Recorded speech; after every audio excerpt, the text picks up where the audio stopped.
আমানতের বিমা এখন 1 লক্ষ, এটাকে 1 কোটি টাকা করা দরকার। তাহলেই কিন্তু আমানতকারীরা অনেক ভরসা পাবে, তারা টাকা পয়সা ঘরে না রাখা ব্যাংকে রাখবে। আরেকটা সুপারিশ আমি করি, 3 থেকে 6 মাসের জন্য এখন ব্যাংকের আমানত রাখাতে সমস্ত প্রতিবন্ধকতা দূর করে দেওয়া দরকার। এখন কিন্তু ব্যাংকে টাকা আসা দরকার, অনেক প্রতিবন্ধকতা আছে আপনারা জানেন, এটা দূর করে ব্যাংকে আমানত আসতে দেওয়া উচিত। আমি সবিনয়ে বলবো, সোয়াপ এর ব্যাপারটা আমি প্রকাশ্যে সমালোচনা করেছি, আর করার দরকার নেই, এটা বোধহয় না করা ভালো।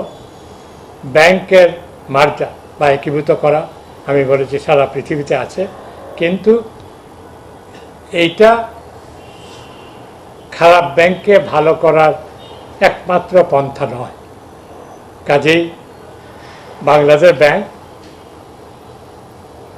সরকার, আপনারা মিডিয়া, আপনারা কিন্তু বিকল্পগুলা চিন্তা করেন। বিকল্প কি? এই দেশেই বিকল্প হয়েছে। একটা কানাডার ব্যাংকের সঙ্গে ব্যাংক এশিয়াকে মার্জার করা হয় 2000 সনে, আমাদের হাতে হয়। আবার এই যে স্ট্যান্ডার্ড চার্টার্ড ব্যাংক, এটা কিন্তু অরিজিনালি এটা নিউজিল্যান্ডের ব্যাংক, আর একটা বোধহয় অস্ট্রেলিয়া বা ইংল্যান্ডের ব্যাংক। কাজে ব্যাংক মার্জার নতুন কিছু নয়। এখানে নিজেদের মধ্যে আলাপ আলোচনায় মার্জার হইতে পারে, এক ব্যাংক আর একটা ব্যাংকে হস্টাইলভাবে টেক ওভার করতে পারে, এগুলা আছে। কিন্তু বড় কথা হলো যে যদি 2টা ব্যাংকে একীভূত করার প্রয়োজন পড়ে, ওই 2টা ব্যাংকে কিন্তু সম্মতি থাকাটা বাঞ্ছনীয়।